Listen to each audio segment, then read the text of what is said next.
May 26, the date when, 36 years ago, Morley, Shaw, with Spink and other heroes took the club to the summit of the European game. Saturday's championship playoff final has none of the same prestige. Yet the financial rewards on offer, for the like simply unimaginable in 1982, mean it may well be the most important game for Villa since that famous night in Rotterdam. Of course, there has been no shortage of drama in the intervening years, a nail-biting final day promotion under Graham Taylor in 1988, 2 Wembley triumphs in the League Cup, 2 disappointments in the FA Cup, to name but a few. Yet rarely has so much rested on a single game. Never have the potential consequences of a single result been so sharply contrasting, or had the potential to shape so many futures. There is of course no guarantee victory, and a return to the Premier League would eventually lead to owner Tony Shaw realizing his lofty ambition of once more making Villa a force in Europe. It would, however, allow the club to continue building on the groundwork laid by Steve Bruce in recent months, strengthening foundations which, due to current financial reality, remain fragile. And it is certainly preferable to the alternative. Quite what defeat would mean for Villa is hard to precisely quantify, chiefly because the club's current financial health is known only to those responsible for looking after the bottom line. But the board, and Bruce, have hinted enough on the difficulties a third season in the championship would deliver. At the very least, it would see the breaking up of a team which, over the course of the season, won back the trust of a fan base which had been missing for at least 5 years and possibly longer. Tomorrow's result won't change the fact this has been the most enjoyable Villa campaign for more than a decade. Yet it will, ultimately, have all been for nothing if Bruce's men do not now complete the job and clinch promotion. That is what this season has always been about, and everyone connected with the club has known it, whether they be player, manager, supporter or journalist. This is the season on which we will all be judged, declared Conor O'Reilly at Villa's pre-season training camp last July. Nearly 11 months on, we are still awaiting the verdict.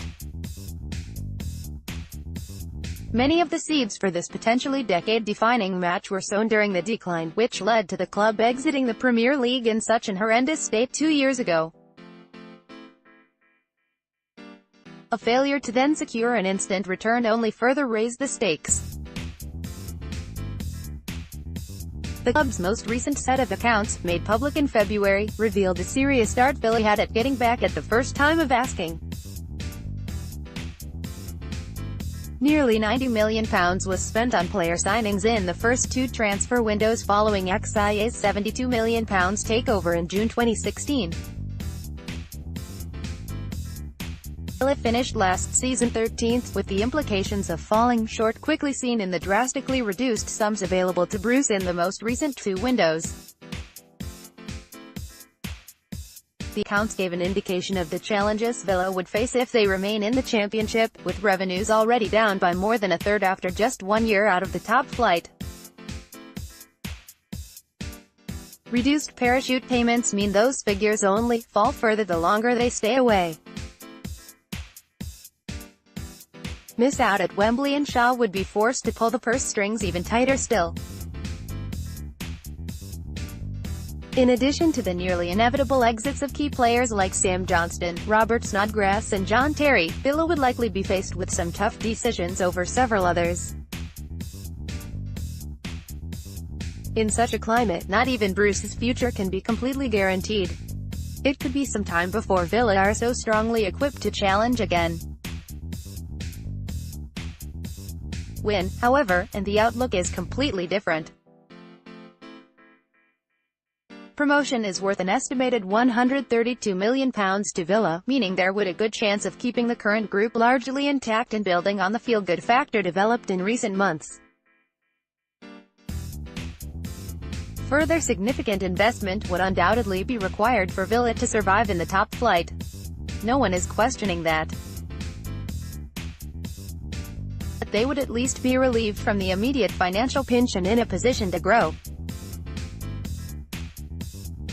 If supporters are looking for encouragement, they should find it in the fact this is a match players are approaching with their eyes wide open, well aware of all potential scenarios. They are also a team which has become accustomed to playing under pressure. It has been with them throughout the campaign and was at its greatest during the two-legged semi-final against Middlesbrough, when they did not blink once over the course of 180 minutes. Tomorrow is the ultimate challenge and Villa will have to produce their best to stand any chance against a young and hungry Fulham. But based on the evidence of the campaign to date, it is also a setting in which you would expect them to thrive. They certainly boast an advantage in terms of experience, and it is this know-how Bruce has banked on time and time again. This has not been a season without its disappointments. At one stage, Villa were serious contenders for automatic promotion. Yet, whatever their route, they stand now with, as Bruce would say, a wonderful opportunity to reach their goal. Now's the time to grasp it.